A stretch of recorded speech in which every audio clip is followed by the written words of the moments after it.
If I can have your attention here in the Media Center, we'll begin today's post-race media availabilities for the 44th Annual Overton's 400.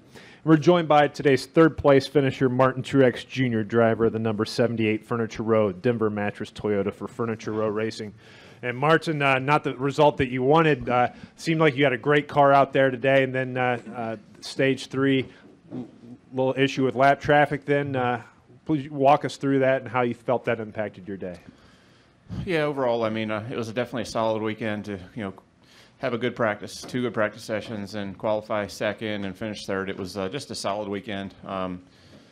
We kind of battled a little bit back and forth with the handling today of the car. We never could quite get it right, but everybody did a really good job of staying in it, and we still had a shot there, leading until the last pit stop, and we obviously lost the lead there when it cycled back around, and then just kind of got hung up in lap traffic a couple times, and got hung up once with a guy pitting and lost second to the 4 car, but all in all, I think that Kyle, 18 probably the best car, especially at the end. He looked like he was just really fast, and obviously a little different strategy with fresher tires. So, nothing spectacular this weekend, but definitely a solid weekend, and a really good job by everybody on the team, and especially the 2 new tire changers that had to fill in today. I thought they did an excellent job for stepping in and filling in the way they did. So everything was solid, and we came away with a decent day.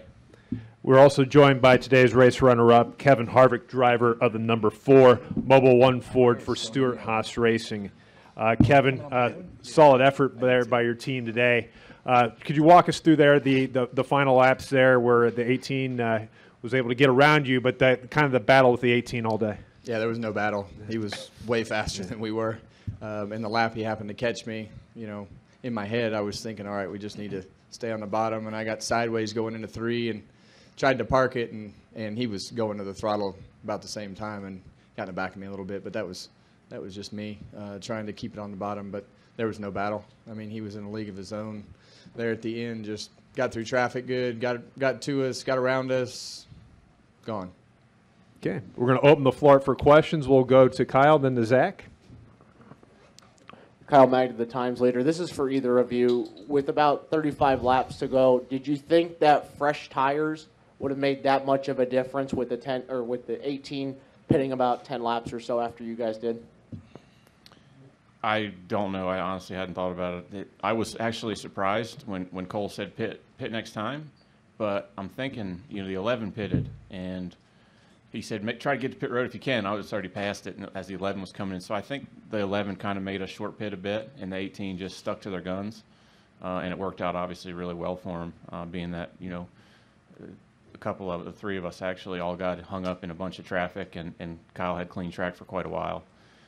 So when he got to us, we were all, half used up, and he still had really good tires because he was in clean air the whole time. So, yeah, I don't know if it was the strategy or whose call it was or what, but I was definitely surprised by pitting that early. But, the crew chiefs have a lot going on. They see everything, and I typically just, don't question it.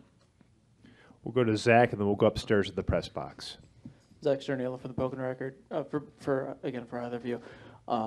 It looked like there was some hard racing there with about 20 to go or so. I know when Kyle got to you, Kevin, but I know the 2 of you worked together to get around Denny Hamlin as well. How was it trying to pass out there? It seemed like it was hard at times, but when you had a run on someone, you could get around him. Yeah, well, I mean, the 18 just had a really good car, so he could get through traffic, and I got hung up in a couple lap cars, and it took me a while to get around the 11. Everything took a lot longer than what it took him, and I think it's a number of things that happened there in the sequence of not getting out and getting going the first couple laps, and he just made up tons of time there having clean track, and then he had fresher tires, and it all just kind of piled on there. Go upstairs to the press box. Reed Spencer with the NASCAR Wire Service for Martin. When you pitted and gave up the win for the second stage, was the thinking there that was what Kyle was going to do, and you basically had to cover his move? Honestly, the thought there was if we didn't pit there, we probably weren't going to have a shot at winning the race, and You know, so that was the gamble. That was our mindset before the race. We figured that, you know, if we felt like we were good enough to possibly win the race, that we'd have to pit before the end of that second stage. So just stuck to our plan. That's kind of what we talked about before the race, and hoping to get the overall win. Just it didn't work out, so obviously now I wish we would have stayed out and won that stage. But you know, that's part of it. We'll keep it upstairs in the press box. Chris Knight, catchfence.com. For Kevin and Martin, I was just wondering if you guys could comment on what you thought of qualifying and racing on the same day. Do it next weekend at Watkins Glen too. I thought this weekend was really good, just the way that the schedule was laid out for the teams. You know, and I know how much the guys appreciate being able to stay at home, and that's really what it's about, is about quality of life for the team guys and giving them an extra day. And if we can add that up 10, 15, 20 weekends, you know, that's 2 or 3 weeks that you can keep those guys at home and let them spend some time with their families and kids and wives, and everybody is just gone so much that it's almost becoming harder and harder. It is becoming harder and harder to hire people because it's just such a grind. So it was. I thought it went well. Martin, your thoughts? Yeah, I agree. You know, I think it's definitely a big deal. I mean, one day doesn't sound like a lot, but you know, especially for our guys being all the way out in Denver and you know having to load cars a day earlier than the teams here in the East Coast. So I thought the schedule was really good. You know, Cole said it was a little tough getting to the track yesterday, 3:30 Mountain Time a.m. But I definitely think it was worth the extra day at home. You know, just to get more things done and you know have a little bit more family time, especially on those travel days. So it was good, and no issues from my standpoint. We'll come up front here to Scott. Scott Walsh from the Scranton Times-Tribune. For Kevin, this is your 4th runner-up finish in the last 7 races here.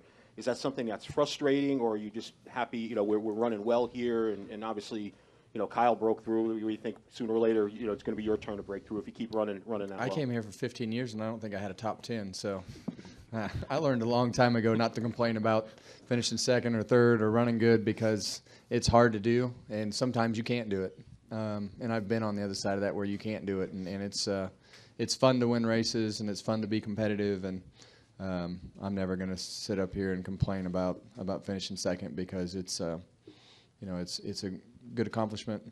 The team has been through a lot, and switching over to Ford and doing all the things that they've done, and as competitive as we have been, and you know, I think it's a huge credit to great people. Any additional questions?